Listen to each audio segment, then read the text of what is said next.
ஆதி என்னும் பராபரையே அன்பான மனோன்மணியே ஜோதி எனும் பஞ்சகத்தாலே சொற்பெரிய கரிமுகனே தேது நீக்கும் கந்தவளே திருத்துகின்ற குருநாதர்களே 18 சித்தர்களே பண்பான பரமசிவமே ஓதியே ஜோதிடங்கள் உரைப்பதற்கு நாரவிந்து வடிவாக நல்ல துணை ஆவீரே.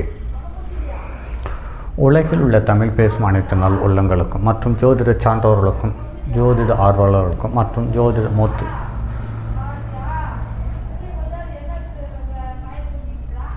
சான்றோர்கள் மூத்தோர்கள் ஆர்வலர்கள் இந்த மூவருக்கும் மற்றும் இந்த காணொலியை காணும் உங்களுக்கும் ஆஸ்ட்ரோராஜின் இனிய நல்வணக்கங்கள். ஜோதிடம், ஆன்மீகம், வாழ்வியல், மருத்துவம் என்ற 4 தலைப்புகளில் தொடர் காணொலிகளாக கொடுத்து வருகிறோம். அந்த வகையில் இன்று ஜோதிடம் சார்ந்த ஒரு தகவல். இந்த தகவல் காதல் திருமணத்தை அடையாளம் காட்டக்கூடிய தகவல். ஒரு ஜாதகத்தில் எந்த கிரகம் காதல் திருமணத்தை செய்து வைக்கிறது, எந்த ஸ்தானத்துக்குரிய கிரகம் காதல் திருமணத்தை செய்து வைக்கிறது என்பது சார்ந்த தகவலை தெளிவாக நூலில் சொல்லப்பட்ட தகவல்கள் அல்லாமல் ஆசிரியர்கள், நண்பர்கள் மற்றும் மற்றவர்கள் பகிர்ந்து கொண்ட தகவலை தாண்டி நம்முடைய நேரடி அனுபவத்தில் வந்த காதல் திருமணம் செய்து கொண்டு வந்த நண்பர்கள் சொல்லிய தகவல்கள், அவர்கள் நமக்கு அடையாளம் காணப்பட்டவர்கள் அல்லது நாமே இது காதல் திருமணத்தில் தான் முடியும் என்று சொல்லி, அதல்லது காதல் திருமணம் தான் சாத்தியம் என்று சொல்லி காதல் திருமணமான ஜாதகங்கள் மட்டுமே இங்கு பதிவுகளாக காணொலிகளாக கொடுத்து கொண்டிருக்கிறோம். அந்த வகையில் 2, 5, 7, 9, 11ஆம் இடங்கள் சிறப்பாக அமையும் பட்சத்தில் இதில் 2, 5, 7, 11க்குரியவர்களுடைய தசாபத்தி நடக்கும் காலத்தில் அல்லது 1, 2, 5, 7 இவர்களுடைய தசாபத்தி நடக்கும் காலத்தில் காதல் திருமணம் என்பது சுலபமாக அடையாளம் காட்டுகிறது அல்லது காதல் திருமணத்தை செய்து விடுகிறார்கள். இதில் ஒன்றுக்கு மேற்பட்ட பாவகிரகங்களிலிருந்து லக்னாதிபதி பலம் குறையும் பொழுது அந்த காதல் திருமணத்தில் நிறைய சங்கடங்களையும் பிரச்சனைகளையும் சந்திக்கிறார்கள். அப்படி இல்லாவிடில் சுலபமாக காதல் திருமணத்தை செய்து கொண்டு சுலபமான வாழ்க்கை வாழ்கிறார்கள். இது 5ஆம் இடத்துக்குரிய கிரகத்துக்கும் 5ஆம் இடத்துக்குரிய கிரகத்திற்கும் குருவினுடைய பார்வை இருந்து அந்த குரு லக்கணத்துக்கு கேந்திராதிபதியாகவோ அல்லது திரிகோணாதிபதியாகவோ இருக்கும் பட்சத்தில் 5ஆம் இடத்துக்காரனுடைய தசாபத்தி நடக்கும் பொழுது காதல் திருமணம் அப்பா, அம்மா மற்றும் சுற்றத்தாரின் முன்னிலையில் அனைத்து நபர்களினுடைய அனுமதியோடு ஆசீர்வாதத்தோடும் செய்கிறார்கள். இது லக்கணத்துக்கு 6, 8, 12க்குரியவனாக குரு இருக்கும் பட்சத்தில் அவர்கள் பார்த்தாலும் திருமணத்தை செய்து விடுகிறார்கள். ஆனால் அந்த திருமணம் யாருக்கும் தெரியாமல் பத்திரமாக குரு தன்னுடைய பார்வையின் மூலம் பாதுகாப்பாக இருந்து கடைசி நேரத்தில் திருமணத்தை செய்து கொடுத்து விடுகிறார். ஆக நல்ல ஸ்தானங்களுக்குரிய குருவாக இருந்தால் அனைத்து சொந்தங்களுக்கும் ஒரு அற்புதமான நிகழ்வாக அடையாளம் காட்டுகிறது.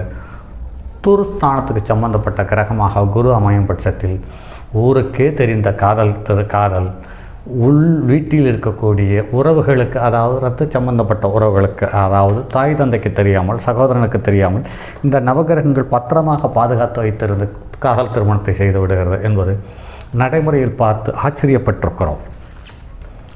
அப்படிப்பட்ட தகவல்கள் சார்ந்த பதிவுகளை தற்போது கொடுத்து கொண்டிருக்கிறோம். முதலில் 2 தாரங்களை பெறக்கூடிய சந்தர்ப்பம் வாய்ந்த கிரக அமைப்புகள் கொண்ட ஜாதகங்கள், 2 தார அமைப்புகள் என்ற தலைப்பில் ஒரு 12 காணொலியை கொடுத்தோம். அந்த வகையில் அதற்கு அடுத்து காதல் திருமணத்தை மட்டும் கருத்தில் கொண்டு ஒரு 12 ஜாதகம் போடப்படுகிறது. அடுத்து காதல் திருமணத்தில் கலப்பு திருமணம் என்ற கேட்டகரியில் வரக்கூடிய ஜாதகம். ஆக காதல் இந்த 3 வகையில் தான் இருக்கும் அல்லது திருமணம் இந்த 3 வகையில் தான் இருக்கும். இந்த 3 வகையில் இருக்கக்கூடிய திருமணங்களை சமுதாயத்தில் மதிப்பு மிக்கதாகவோ அல்லது மதிப்பு குறைவானதாகவோ பேசுவதற்கான சந்தர்ப்ப சூழலை உண்டு பண்ணக்கூடிய திருமணங்கள், இயல்பாக நடக்கக்கூடிய திருமணங்கள். இந்த பதிவுகள்லாம் முடித்துக்கொண்டு திருமணங்கள் எந்த கிரகங்கள் செய்து வைக்கிறது, அது எவ்வாறு செய்து வைக்கிறது, அந்த திருமணங்கள் நன்றாக இருக்கிறதா இல்லையா, நன்றாக இருக்குமா இருக்காதா போன்ற தகவல்களை வரும் காணொளிகள் நிறைய பார்ப்போம். இது இல்லாமல் இன்று ஒரு பெண் ஜாதகம், இதில் பிறந்த தேதி, மாதம், வருடம், நேரம், ஊர் இது வேண்டாம். ஏனென்று கேட்டால் இது சர்ச்சையை உண்டு பண்ணலாம், அல்லது இந்த ஜாதகத்துக்குரியவர்கள் வருத்தப்படலாம் அல்லது சந்தோஷப்படலாம். இந்த வருத்தம், சந்தோஷம், சர்ச்சை இந்த மூன்றையும் தவிர்ப்பதற்காக இந்த கிரகங்கள் இங்கே இருந்தால் இதை செய்யும், இது சுலபமா சுபமா, சுலபமா சுபமா, கடினமா சிரமமா என்பது சார்ந்த தகவலை, கிரகங்களினுடைய கோள்களின் கோளாட்டம் எப்படி நடக்கிறது, கிரகங்களின் சொல்லிய சதுராட்டத்தில் என்ன நடக்கிறது என்பது சார்ந்த தகவலை அடையாளம் காட்டுவதற்காக மட்டுமே. ஏனென்று கேட்டால் இதை இன்னமும் கூட ஜாதகம் என்பது என்று என்னுடைய முன்னோர்கள் சொன்னார்கள், குரு சொன்னார்கள், அல்லது நூல்கள் சொல்லப்பட்டது என்று கருத்தியை நோக்கி பிரபலமான ஜோதிடர்களும் அதீத அனுபவம் கொண்டவர்களும் இன்னும் அதையே பிடித்து கொண்டு பயணித்து கொண்டிருக்கிறார்கள். இவர்கள் அனைவரும் நமக்கு ஒன்று ஏன் நடக்கிறது என்று பார்க்கும் பொழுது ஏன் இது நடந்தது என்பதை யூகிக்க தெரியாமல் தடுமாறுகிறார்கள். இதுக்கு எல்லாவற்றுக்கும் விடை கொடுக்க வண்ணமாகவே என்னுடைய காணொளிகள் இருக்கும் என்பதில் மாற்ற கருத்தில்லை.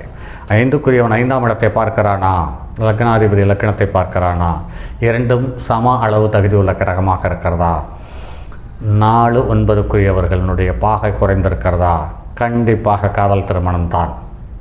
இதில் 2ஆம் இடம் பச்சை கொடி காட்டினால் அந்த குடும்பத்திற்குள் அந்த உறவு சேர்ந்து விடுகிறது. 2ஆம் இடம் பாதிக்கப்பட்டால் அந்த காதல் திருமணம் குடும்பத்தில் ஏற்றுக்கொள்ள மறுக்கிறார்கள்.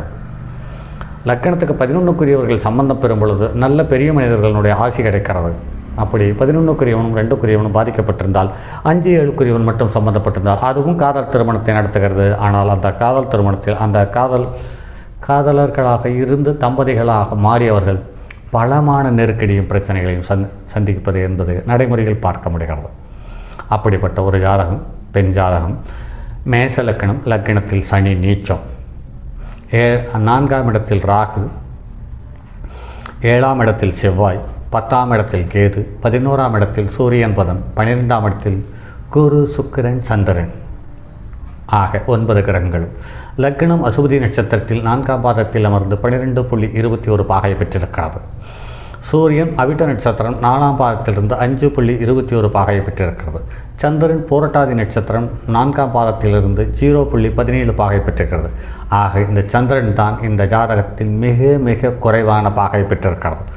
ஆக வாழ்நாள் முழுவதும் கடிகாரம் போல் ஓடிக்கொண்டே இருக்க வேண்டிய கட்டாய சூழ்நிலைக்கு தள்ளப்பட்ட துரதிர்ஷ்டசாலி என்பதுதான் இந்த சந்திரன் குறைந்த பாகையை அடையாளம் காட்டுகிறது. செவ்வாய் சுவாதி நட்சத்திரம் 3ஆம் பாதத்தில் இருக்கிறது. செவ்வாய்க்கு நட்சத்திரத்தை கொடுத்த ராகு லக்னத்துக்கு 4ஆம் இடத்தில் இருக்கிறார்.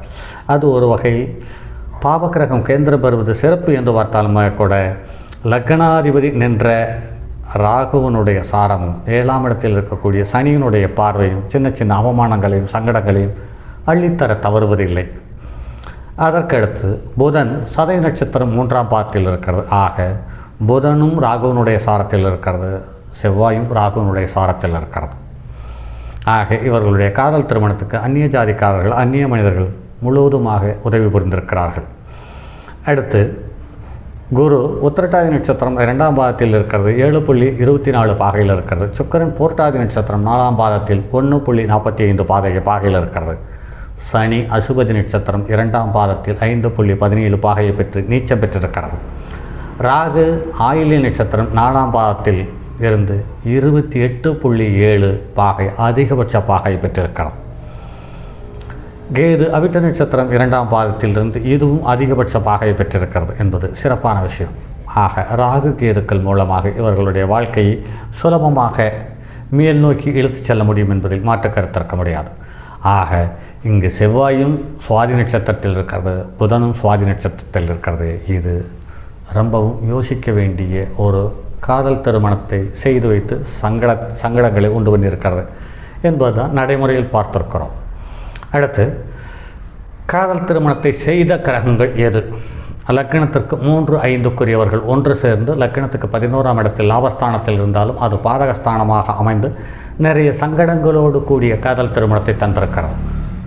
அதற்கு அடுத்தது குரு சந்திரன் சுக்கிரன் 12ஆம் இடத்தில் இருக்கிறது. இந்த 12ஆம் இடத்துக்குரியவன் 12ஆம் இடத்திலேயே இருக்கிறான். அந்த வகையில் பார்க்கும் பொழுது இந்த காதல் திருமணத்துக்கு முன்னவே உடலியல் சார்ந்த விஷயங்கள் பரிமாறப்பட்டிருக்கிறது என்பதும் கூடுதல் தகவல். ஆனால் அதற்காக இவர்கள் வருத்தப்படுவதோ சங்கடப்படுவதோ இல்லை, அதை ஒரு சந்தோஷமாகவே ஏற்றுக்கொண்டு வாழ்க்கையை துவங்கியிருக்கிறார்கள் என்பது நடைமுறையில் பார்க்க முடிகிறது. ஆக லக்கணத்துக்கு 2வது இடத்துக்குரியவன் உச்சம், 2ஆம் இடத்துக்காரன் உச்சம் பெற்று தனது ஸ்தானத்துக்கு 11ஆம் இடத்தில் 11க்குரியவனோடு சேர்ந்து லக்கணத்துக்கு 4ஆம் இடத்துக்குரிய கிரகம் தனது ஸ்தானத்துக்கு பாக்கியத்தில் பாக்கியாதிபதியோடு சேர்ந்து தனது ஸ்தானத்தில் 4, 11க்குரியவர்கள், அதாவது கடகராசிக்குரிய சந்திரனுக்கு 4ஆம் இடத்துக்குரிய கிரகம் சுக்கிரன், 11க்குரியவன் சுக்கிரன். ஆக இவர்கள் அனைவரும் சேர்ந்து லக்கணத்துக்கு 12இல் மறைந்திருந்தாலும் கூட நல்ல நிலையில் இருக்கிறது. அப்படி இருந்தாலுமே கூட முன்னும் பின்னும் பாவக்கிரகங்கள் இருக்கிறது என்பதையும் கருத்தில் கொள்ள வேண்டியதாக இருக்கிறது. ஆக இவர்கள் உள்ளூரில் வெற்றி பெறுவது என்பது சாத்தியமில்லை. அயலூரில், அயல் நாட்டில், வேறு தேசங்களில் இவருக்கு ஒரு அற்புதமான யோகம் காத்திருக்கிறது என்பது மாற்று கருத்தில்லை. சரி நண்பர்களே, மற்றும் இப்படியே ஒவ்வொரு லக்கணத்துக்கு 2, 5, 7, 11 இவர்கள் சிறப்பாக அமையும் பட்சத்தில் காதல் திருமணம் என்பது சுலபமாக நடக்கிறது. 4, 9க்குரியவர்கள் நட்பாக இருந்து நட்பு கிரகத்தினுடைய தொடர்பு இருக்கும் பொழுது தாய் தந்தையினுடைய ஆதரவோடு அனுமதியோடு நடத்தி வாழ்கிறார்கள் என்பது நடைமுறையில் பார்க்க முடிகிறது. சரி நண்பர்களே, மற்றும் அடுத்தது ஒரு பதிவில் சந்திப்போம். அதுவரை உங்களிடமிருந்து விடைபெறுவது உங்கள் அன்பு நண்பன் எம் ராஜரத்னம். இந்த பதிவில் கொடுக்கக்கூடிய அனைத்து காணொளிகளும் நம் நேரடி அனுபவத்தில் கடந்த 27 வருடங்களில் நாம் கண்ணில் பார்த்த, நம் கண்ணுக்கு முன்னால் நடக்கின்ற நிகழ்வுகளை எந்த கிரகங்கள் நடத்தி கொண்டிருக்கிறது என்பது சார்ந்த தகவலை வெளிப்படுத்துவதற்காக மட்டும்தான் இந்த திருமணம் சார்ந்த விஷயம். அதில் காதல் திருமணம் சார்ந்த விஷயத்தை பதிவுகளாக கொடுத்து கொண்டிருக்கிறோம். இதில் கடந்த 15 வருடங்களாக இந்த வலைதளத்தில் நிறைய ஜோதிடர்கள் பதிவுகளை கொடுத்திருக்கிறார்கள். ஆனால் நிறைய ஜாதகர்கள் சொல்லக்கூடிய பதிவுகள் அனைத்தும் என்னை பாருங்கள், என்னிடம் கேளுங்கள் என்பது சார்ந்த உள்ளூர இருக்கக்கூடிய எண்ணங்களோடு பதிவுகளாக இருக்கிறது. அந்த துணியிலிருந்து ஒரு ஜாதகத்தை பார்த்தவுடன் நம் ஜாதகம் காதல் திருமணமா அல்லது பெரியோர்களால் செய்து வைக்கக்கூடிய திருமணமா என்பதை வலைதளத்தில் இருப்பவர்கள், இணையத்தில் இருப்பவர்கள் நம் காணொளியை பார்த்தவுடன் அடுத்த சில நிமிடங்களில் முடிவுக்கு வந்துவிட முடியும். அனுபவம் சார்ந்த அல்லது அனுபவம் வாய்ந்த ஜோதிடர்கள் இருப்பின் அவர்கள் இந்த கிரகங்கள் நின்ற நட்சத்திரத்தினுடைய பாதத்தையும் பாகையையும் உங்களால் ஒரு முறைக்கு மறுமுறை நன்றாக பார்த்து ராசி கட்டத்தில் நிரப்பும் சூழ்நிலை உங்களுக்கு அமையும் பட்சத்தில் இந்த ஜாதகம் எந்த நாளில், எந்த தேதியில், எந்த மாதத்தில், எந்த வருடத்தில் பிறந்தது என்பதை சுலபமாக உங்களால் கண்டுபிடிக்க முடியும். அதற்காகத்தான் கொஞ்சம் கூடுதல் முயற்சி எடுத்து கிரகங்கள் நின்ற நட்சத்திரத்தினுடைய பாதத்தையும் அதனுடைய பாகையையும் தெளிவாக உங்களுக்கு வலியுறுத்தி வருகிறேன்.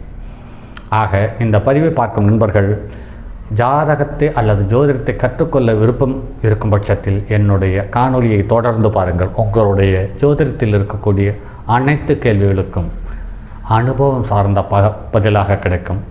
இந்த அனுபவம் சார்ந்த பதில்கள் எல்லாம் எங்கிருந்து வருகிறது என்று பார்க்கும் பொழுது ஏற்கனவே நமக்கு காலப்பிரகாசியை, உத்தர காலாமிர்தம், சாராவாளி, கடலங்குடி நடேச சாஸ்திரிகள் அவர்களின் ஜாதக அலங்காரம், இந்த நூல்கள் இது மட்டும் இல்லாமல் திரு மதிப்புக்கும் மரியாதைக்கும் உரிய திரு ஜி கோபாலகிருஷ்ணன் அவர்களின் நூல்கள் நிறைய தகவல்களை நமக்கு கொடுத்திருக்கிறது. அதையும் நடைமுறையில் இருக்கக்கூடிய நிகழ்வுகளுக்கும் ஒப்பிட்டு பார்த்து அந்த விதமான விதிகள் உள்பட்ட ஜாதகங்களையே உங்களுக்கு தெளிவாக விளக்கி வருகிறேன். சரி நண்பர்களே, மற்றும் அடுத்ததொரு பதிவில் சந்திப்போம். தங்கமான் மழுவோடேந்தி தன்மதி தலையில் கொண்டோர் மங்கையர் பதிக்கச் சொன்ன மாமொழி ஜோதிடத்தை இங்கு யாம் உரைப்பதற்கோர் எமை என்னும் பிழை வராமல் காக்க செங்கன் மால் மருகன் யானைச்சரன் பதம் காப்பதாமே.